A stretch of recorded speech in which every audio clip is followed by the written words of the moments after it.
मां के 5 प्रश्नों का बाबा उत्तर दे चुके हैं। कहु जथा जानकी विवाही, राज तजासो दूषण पाही। जैसे जानकी जी से भगवान ने विवाह किया वो कहिए, और किस दोष के कारण राज त्यागे राम जी वो कहिए।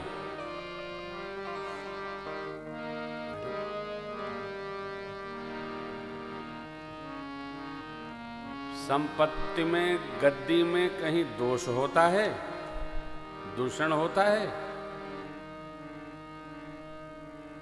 मां तो पूछ रही, राज तजासो दूषण पाही।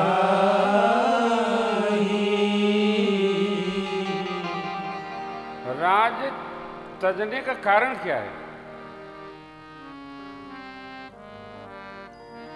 कर्तव्य और अधिकार 2 शब्द हैं विनय बाबू। कर्तव्य और अधिकार 2 शब्द हैं। अधिकार के लिए लड़ाई नहीं लड़ना चाहिए।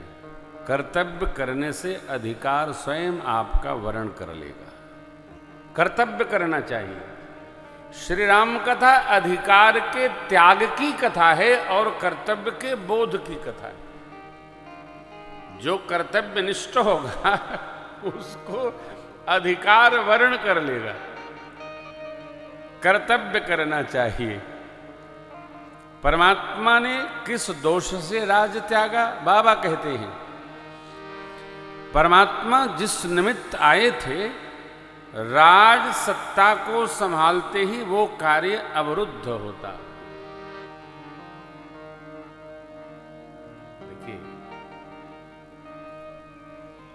आजकल तो डिजिटल का जमाना है। आप घर बैठे रहते तब भी आपको ये कथा सुनाई पड़ती। कई लोग संदेश भेज रहे हैं, हम लोग यहीं से कथा श्रवण कर रहे हैं। ऑडिटोरियम में कथा, ऑडिटोरियम में उसी में कथा हो रही है। जी जी जी जी, अरे बहुत अच्छी कथा हो रही है, बड़ा आनंद आ रहा है। कहाँ? घरे बैठे बैठे आ रहा है। बैठे बैठे आनंद ले रहे हैं। ये क्या है? अब जो भी है, मन तो यहाँ आता है परंतु कार्य भी बहुत है, इसलिए जो जैसे ले रहा वैसे ही ले रहा है। अच्छी बात है। राज सिंहासन के संहार में क्या दोष है? मां का सीधा प्रश्न है और बाबा ने सीधा उत्तर दिया। स्कंद पुराण का न्याय है, हमारे आपके जीवन में 5 पीढ़ियों तक स्मरण रहता है। बाबा की ननिहाल का स्मरण, बाबा की ससुराल यानी आपके पिताजी के ननिहाल का स्मरण, आपके बच्चों के ननिहाल का अर्थात अपनी ससुराल का स्मरण, और अपने समधियाने का स्मरण, अपने बच्चों का जहां हम विवाह करते हैं। 5 पीढ़ी का स्मरण लगभग सबको रहता है। जिसको रहता है वो भाग्यशाली है, नहीं रहता है वो भी भाग्यशाली है अपने तरीके से। पुराण भगवान कहते हैं। अब ये क्यों? इसका अभिप्राय क्या है? अभिप्राय ये है, मनुष्य 5 पीढ़ी तक एक तपस्या की जीवनचर्या को, धर्मशीलता को, व्यवहार को, व्यापार को, परमार्थ को देख भी सकता है, जी भी सकता है। पुराण भगवान कहते हैं आज तो 3 पीढ़ी बहुत होती है, 5 पीढ़ी तक हम अवलोकन कर सकते हैं। अर्थात यदि 60 माने तो 365 हुआ। कोई रहेगा, कोई जाएगा, कोई मिलेगा, कोई आएगा। अब हम लोग कथा गा रहे हैं भगवान सोमनाथ की सेवा में। भगवान सोमनाथ कितनी तीर्थों में हम लोगों को मिलाते रहेंगे ये तो भगवान ही जानते हैं, क्योंकि हम लोग उनकी शरण में आए हैं। और जितने में मिलाते रहेंगे उतने में हम लोग मिलते रहेंगे। अभी आज प्रधान जी से मैं पूछ रहा था कि एक आपके रिश्तेदार मुंबई में मिलते थे। प्रधान जी ने कहा कि वो महाराज श्री 1.5 महीने पहले महाप्रयाण उनका हो गया। अब ये कौन कब तक है ये भगवान जानते हैं। कौन भगवान? तो भोले भगवान। यहां से समन्वय बनाए रखना ये काम भोले बाबा का है। निर्माण कार्य ब्रह्मा जी का है, पालन विष्णु भगवान का कार्य है। विष्णु भगवान जो रहता है उसका पालन पोषण सहजावस्था से करते हैं, परंतु जाने की यात्रा भोले बाबा की। इसलिए देखिए पूरी दुनिया भोले बाबा की सेवा करती है। लालन पालन वाले की सेवा होती है अथवा जो यहां से बराबर करने वाला है उसकी सेवा होती है। निर्माता कंपनी को कोई नहीं पूछता है, बन गई तो आ गई। ये कथा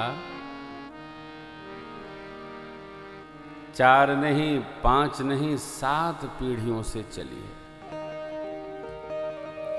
हम जो तपश्चर्या कर रहे हैं हमको सर्वकाल स्मरण बनाए रखना चाहिए कि हमारी तपस्या 1 2 3 पीढ़ी तक चलती रहेगी। शर्त क्या है कि हम अपने परिवार में व्यापार दे रहे हैं तो परमार्थ यात्रा धर्म आचरण का व्यवहार भी देने का अभ्यास कराएं। केवल अर्थ उपार्जन होगा तो परिवार बढ़ेगा नहीं, परिवार सधेगा नहीं। परिवार में व्यवहार में धर्म आचरण जब रहेगा तभी परिवार शीलता पूर्वक आगे बढ़ेगा। इसलिए धर्म तत्व का कभी भी परित्याग नहीं होना चाहिए।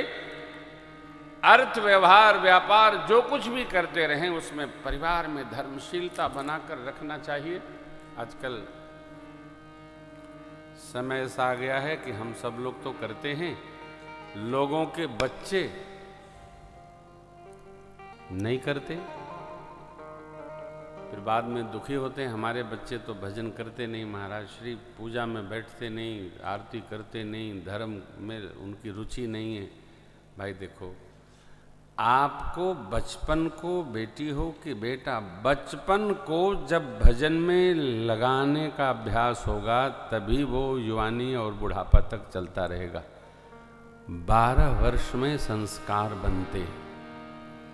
इसलिए यत्न करिए कि ये जो यात्रा है वो हमारे परिवार के अंदर अवस्थित हो, व्यवस्थित हो, और जो दैनंदिनी रूप से व्यवस्थित चलेगा वो व्यवहार से व्यवस्थित होगा, आहार से व्यवस्थित होगा, विहार उसका शुद्ध होगा। उसी की यात्रा, अर्थ यात्रा, धर्म यात्रा, सुख यात्रा, भक्ति यात्रा 5 पीढ़ियों तक चलती रहेगी। प्रयास करिए। भगवान अपने लिए नहीं, भगवान को बन जाने की आवश्यकता नहीं है।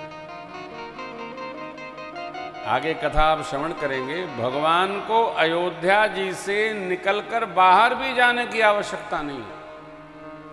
इतने आयुध गुरु विश्वामित्र महाराज ने भेंट किया जो आपको सुनाया था, अयोध्या में बैठे बैठे बराबर कर देंगे सब, कहीं जाने की आवश्यकता नहीं।